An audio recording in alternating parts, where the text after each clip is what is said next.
વેદાંત માતા કી એક લખવાની ટેવ પાડો. આપણે માત્ર લેશન લખીએ છીએ, કાં તો આપણે માત્ર દાખલા લખીએ છીએ, થિયરી લખીએ છીએ. એ તો તમારા આ અભ્યાસની પ્રેક્ટિસ માટેની વાત છે. મૌખિક રીતે તમે શું લખી શકો છો? તમે લેખક બનો અને કંઈક લખો.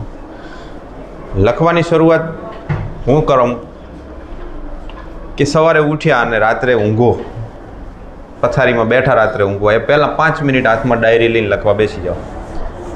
સવારે હું 8 વાગે ઉઠી, ખોટું નહીં લખવાનું 5 વાગે. જો 8 વાગે ઉઠ્યા છો તો લખો 8 વાગે જ. બીજે દિવસે લખતા શરમ આવશે ને કે 8 વાગે કેમ લખવું, તો ઉઠશો પહેલાં. એ લખવાનો ફાયદો નહીં. આ કર્યું તે કર્યું. અને બીજું કામ કરો, હિસાબ કરવાનો. પૈસાનો નહીં, કારણ કે હાલ તમારે પૈસાની કોઈ લેવડ દેવડ નથી. બહુ તો 50-100 રૂપિયા વાપરો છો કદાચ 5-10 દાડે. પણ હિસાબ કરો સમયનો. બધાને કરવો જોઈએ, નાના શું મોટા શું. કે 24 કલાકમાંથી કેટલા કલાકની ઊંઘ લેવાની? 7 કલાક નહીં, બરાબર. તો બાકીના પછી કે આટલા કલાક આ કર્યું, આટલા કલાક આ કર્યું. તમે જોજો આપણો સમય વ્યય ક્યાં થયો એ હિસાબ કરવાનો છે. વ્યય થતા સમયને બચાવે ને એ સફળતાની સીડીઓ ચડી શકે. પછીથી પસ્તાવો થાય. તો મને એક વિચાર એવો પણ આવ્યો કે તમે નાવા બેઠા હો અને પાણી થઈ રહે. હવે તમે બૂમ મારો છો, કોઈ મોટર ચાલુ કરનાર નથી. તમે 2-4 ટબથી શરીરને પલાળીને બેઠા છો, નથી તો બહાર નીકળી શકો એમ સાબુ લગાવીને બેઠા છો. આવી પરિસ્થિતિમાં શું વિચાર આવે કે જો મેં અહીંયા આ વાળું પાણી ઉપરના ટાંકાનું ન બગાડ્યું હોત ને બચાવ્યું હોત તો કમસે કમ અત્યારે નાહીને બહાર નીકળી શકાય એટલું તો પાણી બચી જ ગયું હોત. વધારે નહીં પણ 8-10 ટબનો બચાવ થઈ ગયો હોત જો આટલો વ્યય ના કર્યો હોત. આ વિચાર આવ્યો. બીજો વિચાર તમને એવો આવે કે જ્યારે તમારું પેટ્રોલ, ડીઝલ યા ગેસ ખતમ થઈ જાય, ગાડીનું ઈંધણ, અને તમે એવા સ્થાને હો કે જ્યાં પેટ્રોલ પંપ દૂર સુધી કોઈ એના અણસારે ના હોય કે આટલામાં ક્યાંય હશે, ના કોઈ હેલ્પ કરી શકે હોય, ત્યારે શું થાય કે ખબર છે ગાડીને એકવાર બજારમાં આમથી આમ ફેરવી હતી, એકવાર આમથા આંટો મારવા ગયા હતા. આ ફાલતુનું જો મેં ડ્રાઇવિંગ ના કર્યું હોત અને આટલું આ પેટ્રોલ બચેલું પડ્યું હોત તો અત્યારે કમસે કમ પેટ્રોલ પંપ સુધી પહોંચી જાય. હું બાઇકમાં તો ખાસ વિચાર આવે. ત્રીજો વિચાર એવો આવે કે જ્યારે તમે એક્ઝામ લખવા બેઠા છો, બોર્ડનું પેપર છે, ફિઝિક્સના પેપરમાં પ્રશ્ન પૂછાણો છે કે વિદ્યુત પ્રવાહ આધારિત લૂપની અક્ષ ઉપર ચુંબકીય ક્ષેત્રનું સૂત્ર મેળવો. પ્રશ્ન તૈયાર કર્યો હતો પણ ઓછા પુનરાવર્તનના કારણે પ્રશ્ન બરાબર યાદ નથી આવતો, અને જેમાં 3માંથી 3 માર્ક્સ મેળવવાના હતા એમાં હવે ડાઉટ છે કે 2 ગુણ આવશે કે કેમ. એવી અધકચરી થિયરી લખ્યા પછી જે વિચાર તમારા મનમાં જાગે કે જો થોડો ટાઈમ બચાવી અને જો આ થિયરીને હજી 2 વાર વધારે જોઈ લીધી હોત. ચાલતા ટાઈમે મારી સામે હતી, અમે ચોપડી ખોલી હતી, એ જ થિયરી નીકળી હતી, પણ ના થયું કે જો એમ આ તો આવડે છે. આ તમારા બધાનો અનુભવ છે. આ વિચાર. અને છેલ્લો વિચાર, મરણ પથારીએ પડેલા માણસ કે જિંદગીમાં કાશ અહીંયા આમ કર્યું હોત, અહીંયા આમ કર્યું હોત, અહીંયા કામ કર્યું હોત. આ સમયને એમ જ વહેવડાવી દીધો. જેણે આ જન્મ આપ્યો તો એના માટે તો મેં કાંઈ ના કર્યું. ના મા બાપ માટે ખાસ કંઈ કરી શક્યો, ના પરિવાર માટે કરી શક્યો, ના આ સમાજ માટે, ના આ દેશ માટે, ના ખુદ માટે. મેં પણ શું પ્રાપ્ત કરી લીધું? આવા અફસોસ સાથે માણસ મૃત્યુ પામે. કદાચ એને જ શાસ્ત્ર અધોગતિ કહેતું હશે. 2 પ્રકારની ગતિઓ છે, અધો અને ઉધ્વ. તો અધોગતિ એને કદાચ કહેવાતી છે. તો આપણે એ છેલ્લો અફસોસ તો નથી જ કરવો. હજી તો ઘણા બધા જે પહેલાંના અફસોસ કર્યા એ કંઈ નથી કરવા, પણ છેલ્લો અફસોસ ત્યારે નહીં થાય જ્યારે તમે સમયનો સદુપયોગ કર્યો હશે. સમયનો સદુપયોગ કરવા માટે કાલની 2 વાતો, સાવધાની અને સુકૃતિ. સાવધાની હોવી જોઈએ. સાવધાન રહેવાનો છે ખુદને કંટ્રોલમાં રાખવા માટે. શ્રી રામ શ્રી રામ.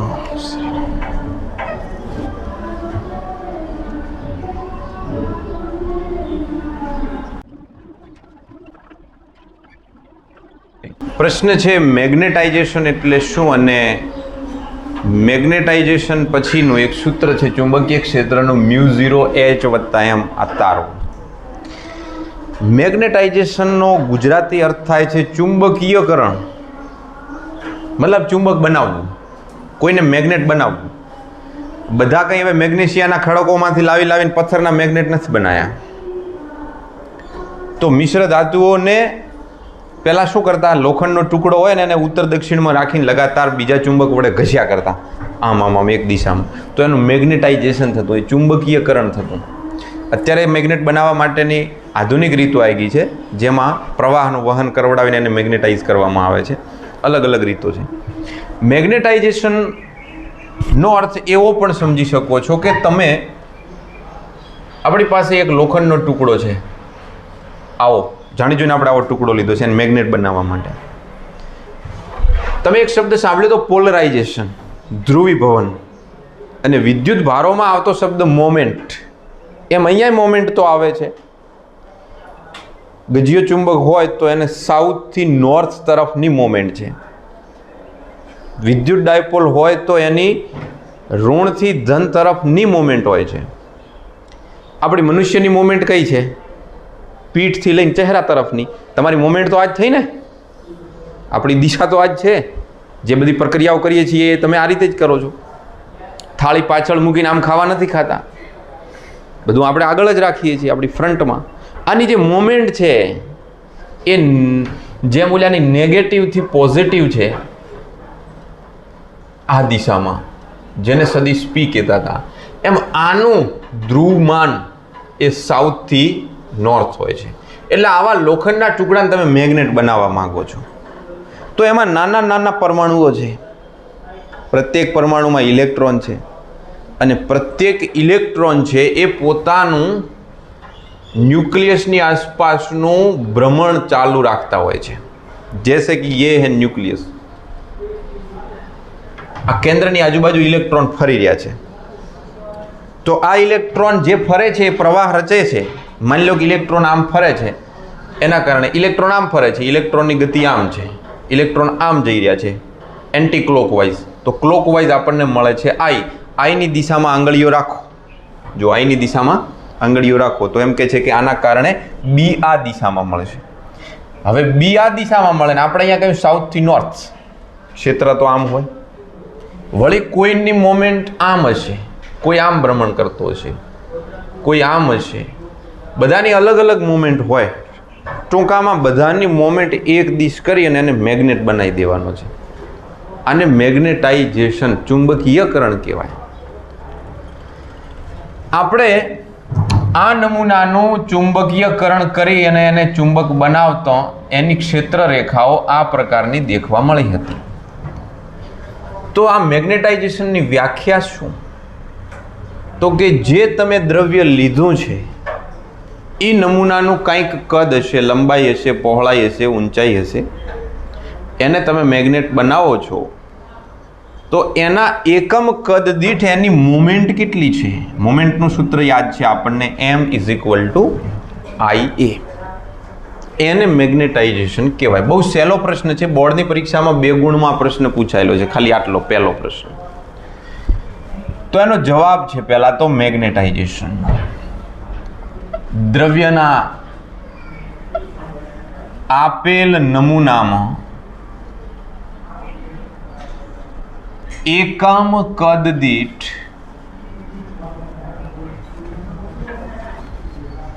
મેગ્નેટિક મોમેન્ટને, મેગ્નેટિક મોમેન્ટ એટલે M, મેગ્નેટિક મોમેન્ટને મેગ્નેટાઇઝેશન કેપિટલ M કહે છે.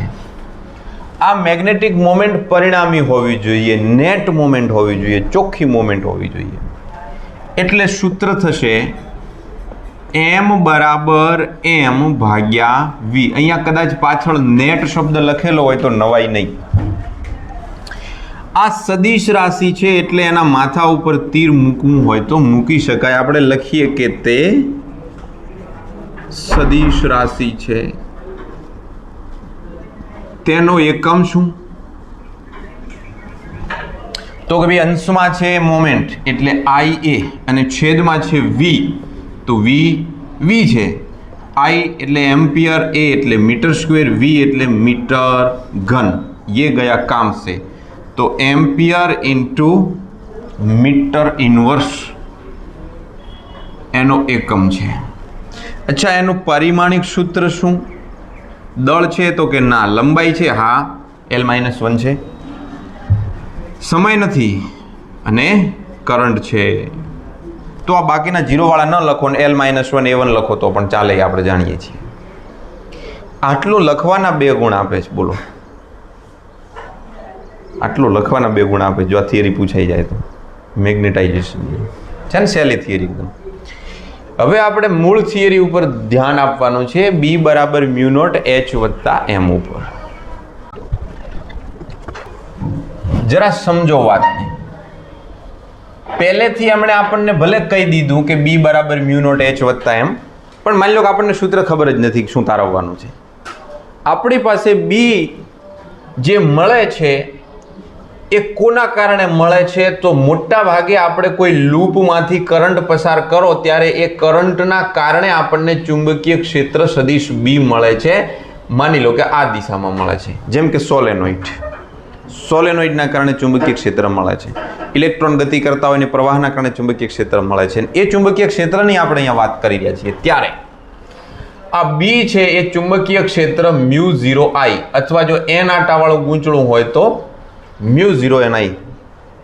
આ μ0NI માં I બહુ મહત્વ ભાગ ધરાવે છે. જો તમારી પાસે સોલેનોઇડ છે તો આ સોલેનોઇડમાં ઉદ્ભવતું ચુંબકીય ક્ષેત્ર જે B છે એ એકલું B નથી, 2 ભાગમાં વહેંચાયેલું થશે. ક્યારે? જ્યારે તમારે આ ચુંબકીય ક્ષેત્રને વધારે સ્ટ્રોંગ કરવું છે ત્યારે આની અંદર જેનું મેગ્નેટાઇઝેશન શૂન્ય ના હોય, મતલબ કંઈક મેગ્નેટાઇઝેશન, કંઈક ચુંબકત્વ ધરાવતો હોય, જે નમૂનો એવો છે જે મેગ્નેટિક છે, એને આમાં મૂકી દીધું. શેમાં? સોલેનોઇડમાં. ત્યારે એક તો આમાંથી વહેતા કરંટના કારણે, માની લો કે આવી રીતે કરંટ વહે છે અને આ દિશામાં ચુંબકીય ક્ષેત્ર છે, એટલે I ના કારણે આમાંથી વહેતા કરંટના કારણે ચુંબકીય ક્ષેત્ર છે, તો એનું નામ આપીએ મ્યુ નોટ NI વાળું છે, એનું નામ આપી દઈએ B નોટ. તો એક ચુંબકીય ક્ષેત્ર થયું કરંટના કારણે.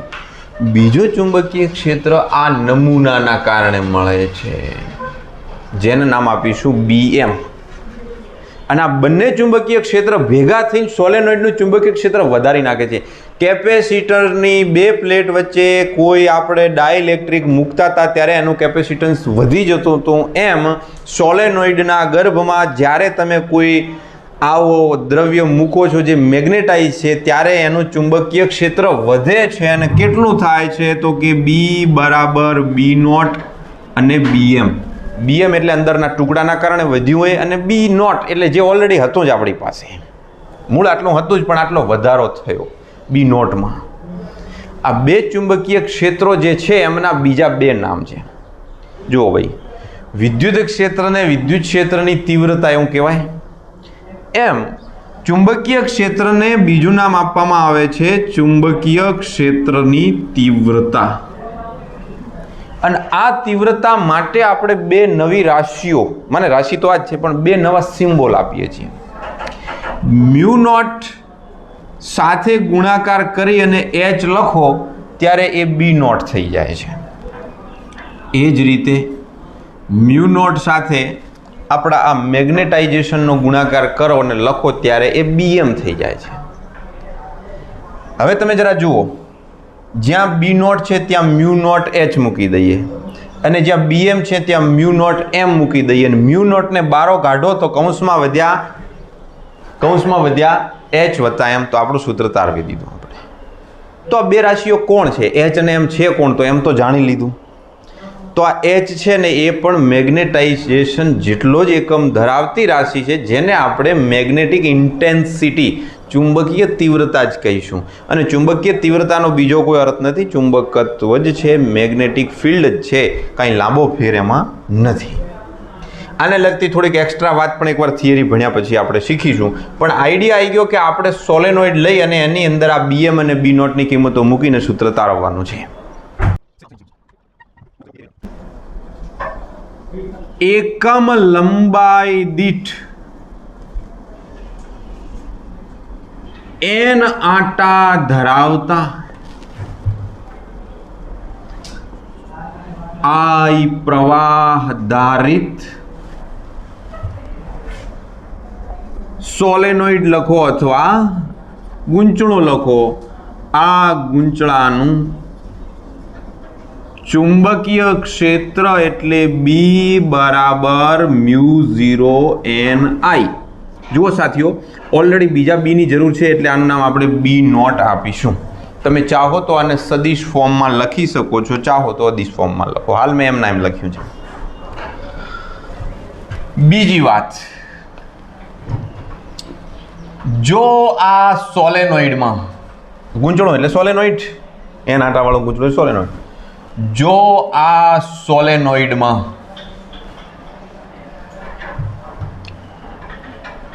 જેનું મેગ્નેટાઇઝેશન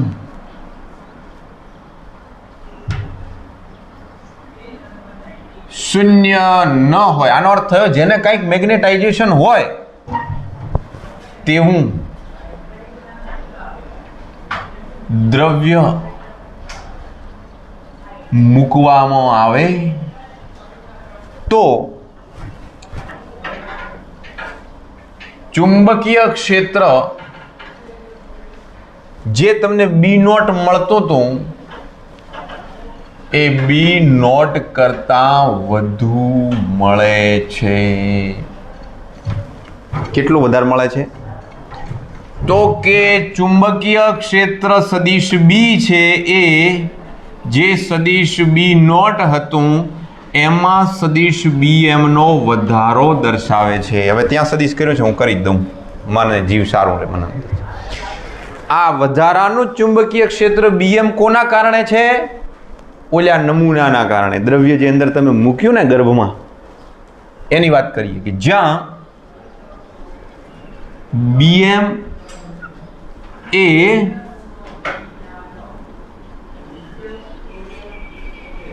સોલેનોઇડના કોરમાં એટલે કે ગર્ભમાં મૂકેલા દ્રવ્યને લીધે મળતું ચુંબકીય ક્ષેત્ર છે. જે મેગ્નેટાઇઝ થયેલો છે ને એટલે પાછળ એમ કરેલો છે, મેગ્નેટાઇઝ નમૂનાના કારણે છે. જાણવા મળ્યું છે કે જે આ મેગ્નેટાઇઝેશન પામેલા દ્રવ્યના ચુંબકીય ક્ષેત્રનું મૂલ્ય છે BM એ મેગ્નેટાઇઝેશન M ના સમપ્રમાણમાં છે. એટલે BM ચલે છે એમ અને ચલ દૂર કરતા એક અચળ આવે છે જેનું નામ છે મ્યુ નોટ. તમે જાણો છો ને મ્યુ નોટ ને? કોણ છે મ્યુ નોટ? મ્યુ નોટ કોણ છે? શૂન્યાવકાશની એબિલિટી છે. Ability 4 pi cross 10⁻⁷. ચલો, એક સમીકરણ તો મળી ગયું અહીંનું. હવે બીજું સૂત્ર છે ને એ H વાળું છે અને હું તમને કહી દઉં જરા અહીંયા કે BM બરાબર આપણને મળી ગયા છે મ્યુ નોટ M. એ રીતે B નોટ બરાબર છે મ્યુ નોટ ઇન્ટુ H. આ છે જ, પણ થિયરીમાં આપણે આવું સીધું નહીં લખવાનું. થિયરીમાં થોડુંક અલગ રીતે લખવું પડશે. કેવી રીતે જોજો હો. અન્ય રાશિ જેનું નામ છે ચુંબકીય તીવ્રતા H ને નીચે પ્રમાણે રજૂ કરાય છે, લખાય છે. શું? તો કે ભાઈ આ એચ છે ને એ B/μ0 - બરાબર હોય છે. સમીકરણ નંબર 4 છે, એમાં આઈ સદિશ છે ને આઈ સદિશ છે. જો તમને અજીબો ગરીબ સૂત્ર લાગશે, આનું સોલ્યુશન લઈએ કે આવું કેમ લખ્યું પછી વાત કરું. એચ નું નામ શું છે? ચુંબકીય તીવ્રતા. એચ પણ સદિશ છે, તેનો એકમ સદિશ એમ જેટલો, એટલે કે એમના મૂલ્ય જેટલો, એમ જેટલો જ, એટલે કે એમ્પિયર ઇન્ટુ મીટર ઇનવર્સ છે. એમ્પિયર ઇન્ટુ મીટર ઇનવર્સ છે. એમને સમજો, આપણને પારિમાણિક સૂત્રોની તો ખબર છે ને. સૂત્રમાં આનું પારિમાણિક સૂત્ર બરાબર આનું પારિમાણિક સૂત્ર બરાબર આનું પારિમાણિક સૂત્ર, ત્રણેયના પારિમાણિક સૂત્ર સમાન થાય. V બરાબર V0 વત્તા 80, 11 કરતા હતા તો V નું બરાબર V0 નું બરાબર 80, ત્રણેયના સૂત્ર સમાન થાય. તો H સદિશ છે.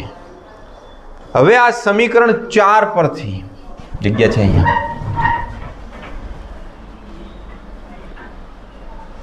સમીકરણ 4 પરથી સદિશ H વત્તા સદિશ M બરાબર સદિશ B/μ0, દેન સદિશ B બરાબર μ0 સદિશ H વત્તા સદિશ M.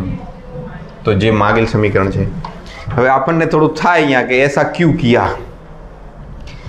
આ સૂત્રને જાણે કે ઉલટું કરીને અહીંયા લખ્યું હોય ને એવું લાગે છે. તો આ તો યાદ જ રાખવાનું રહ્યું ને, સીધું આ તો એક્સેપ્ટ જ કરવાનું રહ્યું ને કે ભાઈ આ સૂત્ર ક્યાંથી આવ્યું. અહીંયા તો તમે લખ્યું ને વિધિવત કે ભાઈ આ BM છે ને પેલા મેગ્નેટાઇઝેશન M ને ક્યાં મેં લખ્યું? BM છે એ મેગ્નેટાઇઝેશન M ને કેવું છે? સમપ્રમાણમાં છે. વાક્ય મેં નથી લખ્યું, ચલો હું લખી દઉં કે આ BM એ M ને કેવું છે? સમપ્રમાણમાં છે. પણ આ H કોને સમપ્રમાણમાં છે? શું થયું? આ એવું આપણે કાંઈ કહ્યું નથી, સીધું સૂત્ર એક્સેપ્ટ કરી લીધું. તો એક્સેપ્ટ નથી કરવાનું, સમજી લેવાનું કે આ સૂત્ર કદાચ એક્ઝામમાં ભૂલી જવાય તો આ સૂત્ર મૂળ જે તારવવાનો છે મગજમાં છે અથવા ટાઇટલમાં આપેલું છે એમાં તમારે એચને કરતા બનાવી દેવાના, એટલે સૂત્ર મળી જશે. પણ યાદ શું રાખવાનું છે? થિયરી તો આટલે લખી દીધી, માર્ક્સે મળી ગયા. યાદ રાખવાનું જોજો, અહીંયા એક્સ્ટ્રામાં જોજો, આ થઈ ગયું એક્સ્ટ્રા કે ભાઈ BM બરાબર μ0 M એક અને B0 બરાબર μ0 H છે. આ સાચું સૂત્ર આ છે. હવે તમે આ બંને સૂત્રોને મૂકો તો B બરાબર B0 વત્તા BM, B0 એટલે μ0 H, ઓલાની કિંમત μ0 M, તો સૂત્ર મળી ગયું μ0 H વત્તા M. તો એક તો આ વાત થઈ ગઈ. તો આ બે સૂત્રો મગજમાં રાખીશું. હવે પહેલું સમીકરણ જુઓ, પહેલું સમીકરણ B0 બરાબર μ0 ni અને B0 બરાબર સૂત્ર છે આપણી પાસે μH છે કે નહીં? માટે તમે કહી શકો છો કે H બરાબર ni. જ્યાં ni છે ત્યાં તમે H મૂક્યો છે. ni એક આંટામાંથી વહેતો પ્રવાહ I હોય, બે આંટામાંથી વહેતો પ્રવાહ 2I હોય, 3માંથી 3I હોય તો n માંથી ni હોય, એટલે આપેલ આંટામાંથી વહેતો પ્રવાહ એ ચુંબકીય તીવ્રતા H દર્શાવે છે. એક આ સૂત્ર મગજમાં રાખવાનું છે, H બરાબર ni. તે રીતે એક બીજું સૂત્ર યાદ રાખવાનું છે, જેમ BM છે એમ આપણે μ0 NIM લખીશું. આ મેગ્નેટાઇઝેશન કરંટ છે, જ્યાં IM is equal two magnetise પ્રવાહ છે. કદાચ શોધવાનો આવે ક્યાંય તો કામ લાગે, આ સીધા સૂત્ર મૂકી શકો છો. તો એની સરખામણી આની સાથે કરો. BM બરાબર μ0 M પ્રમાણે M is equal two NIM થશે. અને છેલ્લું સૂત્ર કેવી રીતે લખાઈ શકાય? તેથી B બરાબર μ0, H નો મતલબ થાય NI અને M નો મતલબ થાય NIM, તો μ0 NI વત્તા IM. સૂત્ર તો એનું જ છે ને, μ0 NI વધારામાં તમે પ્લસ શું કરી દીધો છે? IM. કેમ IM પ્લસ કર્યો? કારણ કે સોલેનોઇડમાં તમે વધારાનો એક નમૂનો મૂક્યો છે, જેના કારણે એની ફિલ્ડ વધી ગઈ છે. લખી નાખો. હવે એ થિયરીના આધારે નેક્સ્ટ થિયરી, આમ બધું ભેગું છે પણ આપણે એને અલગ કરી છે. બીજો પ્રશ્ન,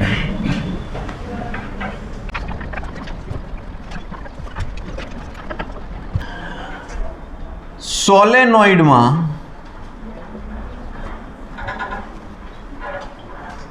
મળતા ચુંબકીય ક્ષેત્રને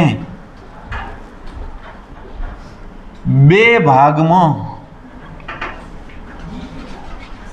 વહેંચવામાં આવે છે. કયા બે ભાગમાં વહેંચવામાં આવ્યું? એક H અને બીજું M. આ બે ભાગમાં વહેંચવામાં આવે છે. નંબર 1 H, જે વિદ્યુત પ્રવાહને લીધે મળે છે, અને બીજું શું મળ્યું આપણને? M, મેગ્નેટાઇઝેશન અને પેલી ચુંબકીય તીવ્રતા. તો M જે આ ચુંબકીય દ્રવ્યના વિશિષ્ટ ગુણધર્મને લીધે મળે છે. ચુંબકીય દ્રવ્ય જે મેગ્નેટાઇઝ થયેલું છે એને અંદર મૂક્યું, એના ગુણધર્મના કારણે આપણને મળે છે, ને એનું નામ છે M. પ્રવાહના કારણે છે એનું નામ છે H. તો જે B છે એના બે ભાગ પડ્યા હતા. B બરાબર B0 વત્તા BM. B0 નો મતલબ થયો તો μ0H, આનો મતલબ થયો તો μ0M. તો બે ભાગમાં આપણે ચુંબકીય ક્ષેત્રને વહેંચ્યું હતું. હવે જે આ H અને M છે એમની વચ્ચેનો સંબંધ, M એ H ના સમપ્રમાણમાં હોય છે. કઈ ખબર પડી? H એટલે I, NI થાય ને, H એટલે NI એટલે I, H depending on I. જેટલો I વધારે એટલું મેગ્નેટાઇઝેશન વધારે થશે, એટલું એ વધારે ચુંબક બનશે. એટલે M ચલે છે H, માટે M इज इक्वल टू ये, इसको बोलते हैं जाय. जेरोक्स में ज बोला है, जबला नो जाय. कोई चाय बोले छे, कोई जाय बोले छे. आने कही दिए समीकरण 1. जो आ जाय इज इक्वल टू, जो थोड़ू का लीटू लागू कर देवानुं, नहीं तो हाव एक्स जेवुं नहीं करवानुं. आने कहेवाय छे मैग्नेटिक ससेप्टिबिलिटी. મેગ્નેટિક સસેપ્ટિબિલિટીનું ગુજરાતી થાય છે સંવેદનશીલતા. જે કોઈ દ્રવ્ય છે એ દ્રવ્યને બાહ્ય પ્રવાહને લઈને, બાહ્ય ચુંબકીય ક્ષેત્રને લઈને કેવી સંવેદનશીલતા છે, કેવો એ પ્રતિભાવ આપે છે. આપેલ દ્રવ્ય તે એટલે આ જાય, તે આપેલ દ્રવ્ય નો પ્રતિભાવ, રિએક્શન, રિસ્પોન્સિબિલિટી કેમ આવડી? રિસ્પોન્સિબિલિટી ના આવે, એ કેવો રિસ્પોન્સ આપે છે એ નો પ્રતિભાવ એટલે કે સંવેદના દર્શાવે છે. જો તેનો કોઈ એકમ નથી, કારણ કે M અને H તો સેમ યુનિટ ધરાવે છે, ampere into metre inverse ampere, એટલે આનો કોઈ એકમ નથી. પછીથી આપણે જાણીશું કે ટેમ્પરેચરને એના ઉપર આધારે હોય છે, એનો ખ્યાલ નહીં. બીજી આની એક વાત છે, જગ્યા છે ઉપર. જો એનું મૂલ્ય ઋણ હોય ને એવું કોઈ દ્રવ્ય હોય, મતલબ કે જે દ્રવ્યો માટે જાય નાનું અને ઋણ હોય તેમને, એટલે કે એવા દ્રવ્યોને, જાયનું મૂલ્ય નાનું હોય પાછું કેવું હોય? ઋણ હોય. એવા દ્રવ્યોનું નામ છે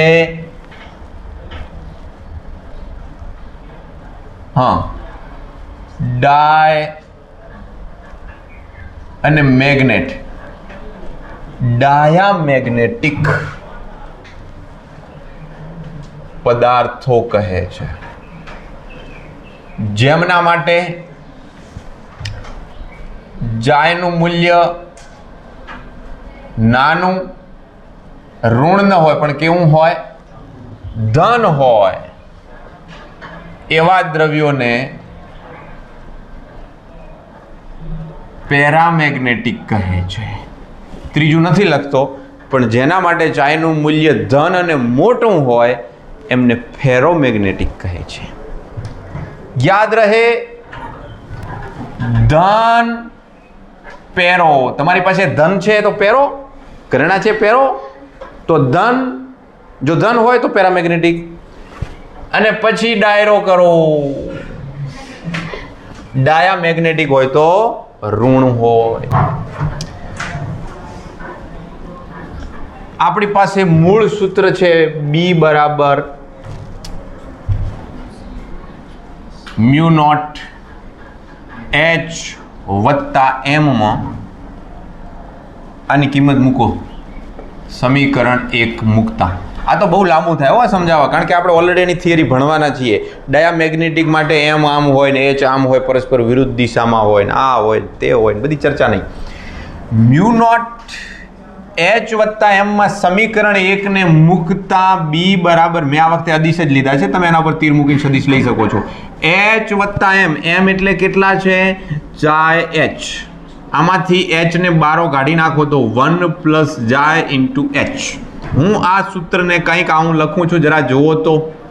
mu not mu R H અને B બરાબર એક વાત અહીંયા, આ મ્યુ આર કોની જગ્યાએ લખ્યો છે? 1 પ્લસ ચાયની જગ્યાએ. અને મ્યુ નોટ અને મ્યુ આર નો મતલબ શું થાય? મ્યુ થાય. સમીકરણ 2 જે માગેલ સૂત્ર છે. એટલે થિયરી તો ફટલીને સોલ્વ થઈ ગઈ, પણ આપણે ઓળખાણ આપવી પડશે કે જ્યાં મ્યુ એટલે mu not into mu R. યાદ છે એપ્સિલોનમાં શું આવતું હતું? Epsilon not into epsilon R. Epsilon not into epsilon R is equal to mu not into mu R. Mu R ની જગ્યાએ કોણ છે? 1 પ્લસ જાય છે. Mu R is equal to સાપેક્ષ પરમીએબિલિટી. બી આમ આવે કે આમ આવે મને હજી સુધી ખબર પડી નથી. કેમ આવતું છે? આમ આવતું હશે, જે આવતું હોય. આ બધું કચ્ચર બલાય કરી નાખ્યું. પરમીએબિલિટી. અને મ્યુ શું છે? માધ્યમની પરમીએબિલિટી. અને ઓલી તો શૂન્યાવકાશની છે જ. એટલે એક ક્લિયર રહે, મ્યુ એટલે mu not into mu R. અને મ્યુ આર એટલે 1 પ્લસ જાય. એક આ સૂત્ર તમારા કામનો. અથવા chi is equal to mu r minus 1. એક MCQ બોર્ડની એક્ઝામમાં બહુ આવેલો છે. તમને મ્યુ આરની કિંમત આપેલી હોય અને ઝાય શોધવાના કયા હોય, એ તમને ઝાયની કિંમત આપેલી હોય, મ્યુ આર શોધવાના કયા હોય, અને બે ઓપ્શન સેમ. છોકરાઓ ભૂલી જાય કે mu R is equal to 1 plus જાય હતા કે chi is equal to 1 plus mu r હતા. થાય ગોટાળો. અને બે ઓપ્શન એ ટાઈપના જ આપેલા હોય, તમે બે કરો ને જવાબ એ આવતો હોય, ખોટો પડે. એવું ના થવું જોઈએ. આપણે જે આ ત્રણ રાશિઓ વચ્ચેનો સંબંધ દર્શાવવાનો હતો, એ ત્રણ રાશિઓ, એક આ મ્યુ, એક આ ઝાય અને એક છે મ્યુ નોટ અથવા મ્યુ લઈ લો. આ 1, આ 2 અને આ 3. આ ત્રણેય રાશિઓમાં એક રાશિ મુક્ત હોય માને એક તો જ્ઞાત હોય છે. જેમ કે આનું મૂલ્ય આપણને ખબર છે, ના હોય નૂલી રાશિ આપેલી હોય તો આના પરથી આપણે આ સૂત્ર પરથી એની કિંમત મેળવી લઈએ, તો બાકીની બેની કિંમતો તમે મેળવી શકો છો. તો સૂત્ર યાદ રાખવા જેવા છે. આના આધારે MCQ ને દાખલા આવે છે. ઉદાહરણ 5. એક સોલેનોઇડમાં ગર્ભમાંના દ્રવ્યની સાપેક્ષ પરમિએબિલિટી 400 છે, જે આપ્યું છે નોંધ કરતા જાઓ. Mu R is equal to 400. સોલેનોઇડના આંટા ગર્ભથી અવાહક રીતે જુદા પાડેલા છે. આંટામાંથી 2 એમ્પિયર પ્રવાહ પસાર થાય છે. જો તેમાં 1 મીટર દીઠ આંટા 1000 હોય એટલે small n is equal two capital N ભાગ્યા L. 1000 ભાગ્યા 1 મીટર એટલે જવાબ રહેશે 1000. મીટર ઇન્વર્સ લખવો એટલે લખી દેજો એકમ એનું. તો નંબર એ એચ શોધો, નંબર બી શોધો, નંબર સી એમ શોધો, નંબર ડી મેગ્નેટાઇઝિંગ કરંટ આઈ એમ શોધો. આટલું બધું શોધવાનું કહ્યું છે એક સાથે. 4 ગુણમાં પૂછાવા લાયક પ્રશ્ન છે. જો બધું આપી દે તો 2 આપે તો 2 ગુણમાં. તો પહેલો જ જવાબ છે એ તો બહુ સહેલો છે. આપણે સૂત્ર H = હમણાં આપણે તારવ્યું હતું B બરાબર μ0 ni અને B બરાબર μ0 H, એટલે કે H બરાબર ni. તો H બરાબર ni માં n ની કિંમત છે 1000 અને I ની કિંમત છે 2, તો જવાબ આવ્યો 2000. એકમ શું છે? Ampere into metre inverse. કોઈ કે અમારે 2 × 10³ લખવી છો તો પણ લખી શકો છો, પણ પહેલો આન્સર બહુ સરળતાથી આવી ગયો છે. પ્રશ્ન બીજો છે, એમાં કહ્યું છે બી શોધો. બી ચુંબકીય ક્ષેત્ર શોધો. જો પહેલા આ શોધી લીધું હોત ને તો વધારે સારું હોત,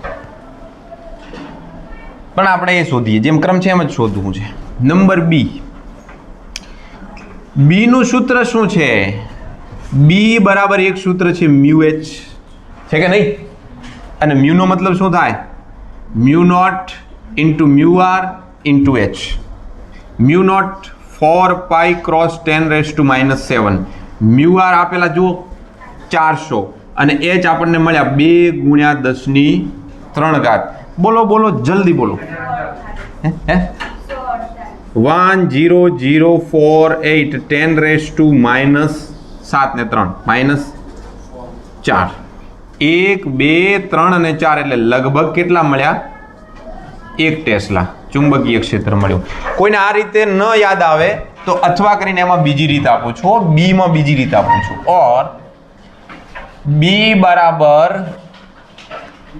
μ0 H + m. આ સૂત્ર છે ને? આ સૂત્ર પરથી તમારે H + m ની જગ્યાએ વળી ઓલી કિંમત મૂકવી પડશે. કઈ? જાય H, એના પરથી જાય શોધવા પડશે, ને જાયને શોધવા માટે વળી μr ની તમારે ઓળખાણ લાવવી પડશે. એટલે અંતે એમ તો જોઈશે જ, તો એમ તો આપણે હાલ શોધવાના છે. એટલે કહું કે પહેલાં એમ શોધીને પછી તમે આમાં કિંમત મૂકશો તો બી તમને જવાબ આવી જશે. આ વાળો ટ્રાય કરજો. સી એમ શોધવાના છે. હવે ભાઈ એમ શોધવા માટેના 2 સૂત્રો. એક તો આ વાળું સૂત્ર ઉઠાવો. કયું? આ H વાળું છે ને, એની અંદર તમે m ને કરતા બનાવી દો. આપણી પાસે સૂત્ર હતું H બરાબર આના પરથી μ0 - m, માટે m = b/μ0 - સ્થાન બદલી થઈ ગઈ ને? H આમાં, m આ બાજુ, H ઓલી બાજુ. b ની કિંમત 1, μ0 ની કિંમત 4π × 10⁻⁷ અને આની કિંમત છે 2 × 10³ 1/4/3.14 = 0.0796. ઘાત સરખી હશે તો જ બાદ બાકી થશે. આપણે કેટલી ઘાત? 1 2 3 અને 4 796 કરો ત્યારે જઈને 10³ થશે, -2 × 10³ થશે. 794 × 10⁻³ આવડું મોટું મેગ્નેટાઇઝેશન મળે છે. એટલે 5 કરવી હોય તો બી ચાલે. ચલો, જે છે એ બરાબર છે. અથવા આમાંય બીજો એક છે તરીકો. કયો? m = ℤ. અને નું સૂત્ર યાદ નથી? ક્યાં લખો? અહીંયા લખો. μr = 1 + chi, then chi = μr - 1 into h. μr કેટલા છે? 400 - 1 × 2 × 10³ 400 એટલે 300 ને 1 બાદ 399 × 2 × 10³ 700 ને, તો આ 94 કેમ નહીં? 98 કેમ? ×10³ એમ્પિયર ઇન્ટુ મીટર ઇન્વર્સ. તમે ચાહો તો 7.98 × 10⁵ એટલે ઓલમોસ્ટ 8 × 10⁵ આવું કરી શકો છો. कैसे देखो? 7.98 કરો, 10 ની કેટલી થઈ જશે? 5 એટલે લગભગ આને 8 × 10⁵ એમ્પિયર ઇન્ટુ મીટર ઇન્વર્સ. કેવું હોય કહી શકાય આ જરા તમે જોજો, આ તમે મને ભાગાકાર કહેવામાં કંઈક કંજૂસી કરી છે સાર્થક અંકો પ્રમાણે, નહીં તો 2-4નો ઘટાડો ના રહે. ખેર એનો કંઈ વાંધો નથી. છેલ્લો છે ડી. આઈએમ શોધો. આઈએમ મેગ્નેટાઇઝિંગ પ્રવાહ. આપણે જોયું, એકવાર ફરી યાદ કરાવી દઉં. બી બરાબર બી નોટ વત્તા બીએમ. બી નોટનો મતલબ શું થયો ભાઈ? બી નોટનો મતલબ શું? μ0h. અને આનો મતલબ μ0m. h બરાબર હમણાં જ અમે મૂક્યા ને, h બરાબર કેટલા? ni. અને m બરાબર કેટલા? nin. હે ને? ये होगा. તો તમારી પાસે જે સૂત્ર છે એ સૂત્ર આવું થશે: બી બરાબર μ0 ni વત્તા im. માત્ર વધારો શેનો થયો? im. આપણે im શોધવા છે. બી ભાગ્યા μ0 n is equal two i વત્તા im. im ને કરતા બનાવો તો i આ બાજુ આવી જાય. બી ભાગ્યા μ0 n minus i is equal to im. Then im is equal to B એટલે એક ટેસ્લો. આ 4 પાઈ ક્રોસ 10⁻⁷ ક્રોસ n આંટાની સંખ્યા 1000. આંટાની સંખ્યા 1000 માઇનસ કરંટ કેટલો? 2 એમ્પિયર. કરો એક કામ કરો, આ 1000 છે એટલે 3 ઘાત અહીંયા જતી રહે એટલે 10⁻⁴ જ રહેશે. ખાલી તમે 1/4 પાઈ જ કરજો. 0.0796 10 કેટલી રહેશે? આ 3 ગઈ એટલે 4 ઉપર આવી -2. તો 796 -2 ઇઝ ઇક્વલ ટુ 794 એમ્પિયર. આટલો કરંટ મેગ્નેટાઇઝિંગ કરંટ મળે છે. એક બીજો તરીકો અહીંયા અપનાવી શકીએ, આ વાળો. m is equal two NIM કામ કરે છે કે કેમ જરા જોઈએ. im is equal two m ભાગ્યા n. કરો તો 8 ગુણ્યા 10 8 શું કામ? જે મૂળ મળ્યા હતા 794 કરો ને. 794 10⁻³ ભાગ્યા n એટલે 1000. તો થઈ ગયા ને આ 3 ઘાત, તો 794 એમ્પિયર. અચ્છા, તો આ તો સસ્તું પડે આપણને, ઓલું મોંઘું પડે.